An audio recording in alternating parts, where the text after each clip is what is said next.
Vous êtes-vous déjà des vos solidien pandicius qui se passe lorsque les ingénieurs repoussent les limites de l'aviation commerciale, malgré d'énormes pressions, termes pression financière, le résultat est devant vous. L'Airbus A380, un titan à 2 étages qui fait paraître le Boeing 747 modeste en comparaison. Mais ce qui rend vraiment cet avion extraordinaire, ce n'est pas seulement sa taille, ce sont les décisions audacieuses en ingénierie se cachent à la vue de tous. Des choix de conception si ambitieux que de nombreux experts en aviation disaient que Melotesque c'était impossible, tout en respectant les contraintes de viabilité commerciale. Aujourd'hui, nous explorons les 10 réalisations d'ingénierie les plus fascinantes de l'A380, des ailes léchies scannantes comme celles des oiseaux, jusqu'aux espaces passagers rivalisant avec ceux des hôtels de luxe. Et croyez-moi, même si vous avez déjà volé sur ce colosse, ou si vous êtes un passionné d'aviation comme moi, je vous garantis que vous découvrirez quelque chose qui vous fera voir cet avion sous un tout nouvel angle. Au début des années 1990, Airbus a envisagé l'avenir du voyage aérien et a identifié un problème. Les grands aéroports hubs atteignaient leur capacité. Leur solution n'était pas de construire des avions plus petits pouvant desservir des aéroports secondaires, mais de concevoir un appareil beaucoup plus grand. Le programme A380, initialement appelé A3XX, allait devenir le projet d'avion commercial le plus ambitieux depuis le Concorde. L'objectif, créer un avion capable de transporter plus de 800 passagers entre les grands hubs mondiaux avec un confort et une efficacité sans précédent. Ce qui a suivi fut un programme de développement de 25 milliards de dollars qui a repoussé les limites de l'ingénierie aérospatiale d'une manière qui influence encore aujourd'hui la conception des avions. Marvel 1, le transporteur ultime de personnes. Les chiffres restent stupéfiants près de 2 décennies après son premier vol. En configuration toute économique, l'A380 peut transporter 853 passagers, soit la population d'une petite ville volant à 39 000 pieds. Mais le véritable exploit technique ne résidait pas seulement dans le fait d'installer autant de sièges à l'intérieur. Il fallait prouver qu'ils pouvaient le tous évacuer en toute sécurité. Lors de la certification, Airbus a dû démontrer que les 853 passagers et 20 membres d'équipage pouvaient être évacués en moins de 90 secondes, en n'utilisant que la moitié des sorties disponibles dans l'obscurité, avec des sorties bloquées aléatoirement. Réfléchissez un instant à ce défi. Cela représente presque 10 personnes évacuant par seconde. Les sujets du test ne savaient pas quelle sortie serait accessible, créant des conditions de panique réalistes. Lorsque les lumières se sont éteintes et que l'ordre a été donné, 873 personnes ont évacué l'avion en seulement 78 secondes, soit 12 secondes de moins que l'exigence. Comment ont-ils réussi cela? La réponse réside dans une conception révolutionnaire du flux de passagers. L'A380 dispose de 16 sorties extra larges et de toboggans d'évacuation se déploient en seulement 6 secondes. L'escalier principal est 2 fois plus large que les normes de construction, permettant un mouvement simultané des passagers montant et descendant même en situation d'urgence. Bien qu'aucune compagnie aérienne n'ait jamais exploité l'A380 à pleine capacité, préférant des cabines premium plus rentables, Emirates transporte régulièrement 615 passagers sur les lignes à haute densité, ce qui reste plus du double de la capacité de la plupart des gros porteurs. Marvel 2, le puzzle mondial. L'A380 n'est pas qu'un avion, c'est une leçon magistrale de logistique et de fabrication internationale. Près de 4 millions de composants individuels produits par 1500 entreprises réparties dans 30 pays s'assemblent pour créer un seul avion. Comment acheminer ces pièces énormes jusqu'à la chaîne d'assemblage finale à Toulouse, en France? Airbus a créé un réseau de transport entièrement nouveau. Les ailes,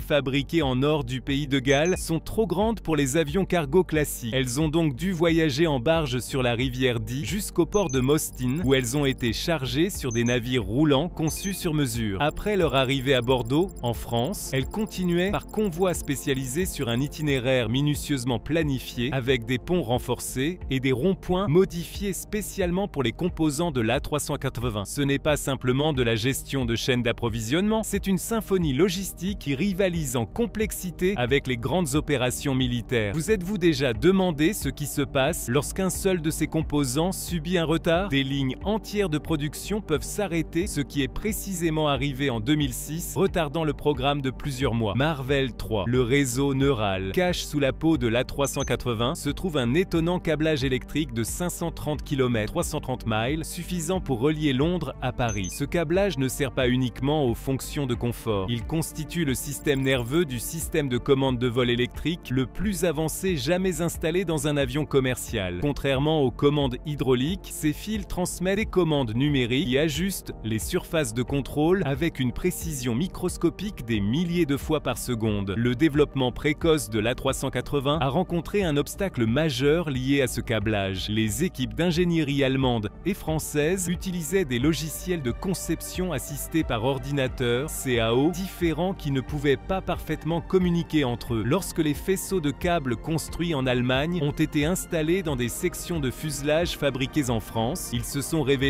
trop courts de quelques centimètres. La refonte qui en a résulté a coûté à Airbus environ 4,8 milliards d'euros et a retardé le programme de près de 2 ans. L'incident est devenu une étude de cas légendaire en gestion de logiciels d'entreprise. Malgré ces premiers défis, les systèmes électriques de l'A380 représentent un saut quantique en termes de fiabilité. En remplaçant les systèmes hydrauliques par des systèmes électriques partout où cela était possible, Airbus a créé un avion avec des redondances que les générations précédentes ne pouvaient égaler. Marvel 4, l'arène volante. Que feriez-vous de 550 mètres carrés d'espace cabine? Le volume intérieur de l'A380 est si vaste qu'il défie les comparaisons conventionnelles. Avec 550 mètres carrés, 5920 pieds carrés d'espace au sol utilisable, vous pourriez y mettre près de 3 courts de tennis taille réelle, un terrain de basket réglementaire avec de la place en plus, 35 millions de balles de ping-pong si vous incluez l'espace de la soute à bagages. Ce n'est pas qu'un simple détail, c'est fondamental pour le positionnement commercial de l'avion. L'A380 a offert aux compagnies aériennes une liberté sans précédent pour réimaginer l'expérience passager. Certaines compagnies ont utilisé cet espace pour ajouter plus de sièges, mais les opérateurs d'A380 les plus performants ont pris la direction inverse. Ils ont créé des expériences impossibles à réaliser sur tout autre avion. Bar avec service complet, spa avec douche privée, salons sociaux et même des appartements dans le ciel. Bonjour Etihad. Emirates Le Plessay, le plus grand opérateur d'A380, a configuré ses avions avec des aménagements axés sur les classes premium, comprenant 14 suites en première classe, 76 sièges affaires complètement inclinables et des cabines économiques spacieuses. Leur bar emblématique en forme de fer à cheval est devenu si populaire que des passagers réservaient à l'A380 spécifiquement pour cette expérience, moi y compris. J'adore ça. Autre fait intéressant, beaucoup d'A380 disposent d'ascenseurs alimentaires entre les ponts. Cela signifie que votre repas peut être préparé dans une cuisine en bas avant d'être envoyé par ascenseur jusqu'au pont supérieur pour être servi. Pour de nombreux passionnés d'aviation, l'A380 représente la dernière fois où les compagnies aériennes ont priorisé l'expérience passager par rapport à l'efficacité maximale. Merveille 5. L'emplacement de queue plus grand que la plupart des avions. Voici quelque chose qui changera votre perception de chaque A380. Son stabilisateur horizontal, la petite aile à l'arrière, a une envergure de 30,4 mètres, 98,7 pieds. C'est presque aussi large que l'envergure totale d'un Airbus A320 qui mesure 34,1 mètres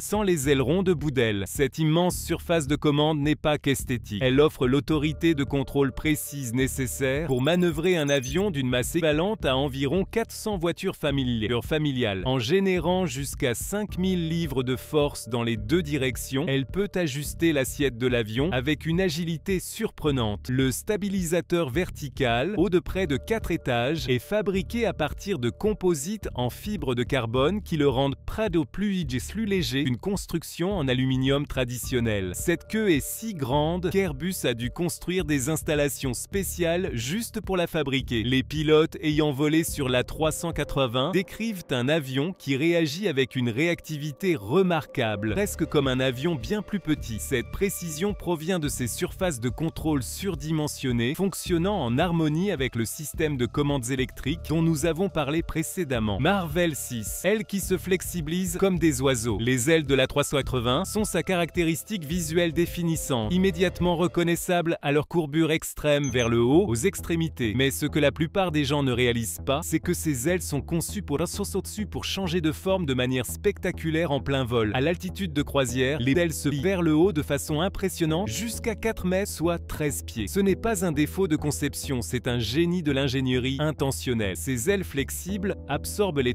turbulences comme des amortisseurs, offrant un vol plus doux tout en réduisant la fatigue structurelle. Les ailes atteignent cette flexibilité grâce à une combinaison d'alliage d'aluminium avancé et de matériaux composites. La peau de l'aile est usinée avec des épaisseurs variables, allant jusqu'à seulement 3 mm dans certaines zones, créant des zones de flexibilité précisément calculées qui réagissent aux forces aérodynamiques. Le résultat, un avion pesant 500 575 tonnes au décollage peut avoir des ailes qui se comportent presque comme celles d'un oiseau, s'adaptant instantanément aux conditions changeantes de l'air. Si vous avez la chance d'être assis près du hublot au-dessus de l'aile lors de votre prochain vol sur A380, observez au décollage les ailes commencer à se plier vers le haut lorsque l'avion bascule. C'est une poésie d'ingénierie en mouvement. Avez-vous déjà remarqué comment l'A380 semble glisser à travers des turbulences qui secouraient des avions plus petits? C'est grâce à ses ailes flexibles. Marvel 7, l'avion qui a forcé les aéroports à évoluer. Le A380 n'a pas seulement défié les capacités d'ingénierie d'Airbus, il a contraint les aéroports du monde entier à subir d'importantes mises à niveau d'infrastructures. Avec une envergure de 79,7 mètres, 261 pieds et une longueur de 72,7 mètres, 239 pieds, l'A380 dépasse les dimensions d'une porte d'aéroport standard. Son poids maximum au décollage de 575 tonnes signifiait que les pistes et les voies de circulation devaient être renforcées pour supporter cette charge. Seuls 140 aéroports sont homologués pour les opérations régulières de l'A380. Certains aéroports ayant dépensé collectivement des milliards pour les améliorations prêtes pour l'A380, telles que des voies de circulation élargies avec un renforcement spécial, des passerelles à double niveau pour embarquer simultanément les deux ponts, des systèmes de gestion des bagages agrandis pour plus de 555 passagers, du matériel de réponse d'urgence modifié, des installations douanières et d'immigration étendues. L'aéroport de Londres, Heathrow, a dépensé à lui seul 450 millions de livres sterling pour les aménagements liés à l'A380, prolongeant ses terminaux et renforçant les revêtements. L'aéroport de Changi à Singapour a dédié un quai entier du terminal 3 exclusivement aux opérations de l'A380. Peut-être de façon la plus impressionnante, les aéroports ont dû revoir leurs normes de séparation liées à la turbulence de sillage. Les énormes vortex créés par les ailes de l'A380 sont si puissants que les avions suivants doivent en maintenir une distance plus grande, allant jusqu'à 8 milles nautiques pour les avions légers. Lorsque l'A380 est entré en service, il n'a pas simplement rejoint la flotte mondiale, il a changé définitivement le paysage physique de l'aviation commerciale. Marvel 8, flexibilité extraordinaire de la portée. L'A380 a été conçu pour les routes ultra long courrier et il livre des performances impressionnantes. Le service régulier le plus long de l'A380 est celui d'Emirates de Dubaï à Auckland, couvrant 8824 miles en environ 17 heures. Mais ce qui rend l'A380 vraiment polyvalent, c'est sa capacité à opérer de manière rentable sur des routes nettement plus courtes également. Les compagnies aériennes ont déployé des A380 sur des vols aussi courts que Singapour à Kuala Lumpur, seulement 184 miles en à peine 30 minutes de vol. Emirates fait régulièrement voler des A380 sur la route de 235 miles entre Dubaï et Mascate, où l'appareil passe plus de temps à rouler au sol, à embarquer et à débarquer qu'en vol. Cette flexibilité provient d'une efficacité d'ingénierie remarquable. Malgré sa taille massive, l'A380 peut opérer sur les mêmes pistes utilisées par des avions beaucoup plus petits. Ses freins en carbone puissants peuvent arrêter les 575 tonnes à la vitesse d'atterrissage en moins de 2000 mètres dans des conditions optimales, tandis que la conception innovante de ses ailes offre des performances exceptionnelles à basse vitesse. Pour les trajets court courrier, les compagnies aériennes ont d'abord usé l'A380 pour la formation des équipages et pour répondre à une demande temporaire élevée. Mais les passagers ont tellement aimé ces services de navette super jumbo que certaines routes sont devenues permanentes. Marvel 9, réinventer le luxe à 11 887 mètres d'altitude. Le vaste cabine de l'A380 a permis une révolution dans le voyage aérien haut de gamme. Les compagnies aériennes se sont fait concurrence pour créer des offres de plus en plus extravagantes, physiquement impossibles à réaliser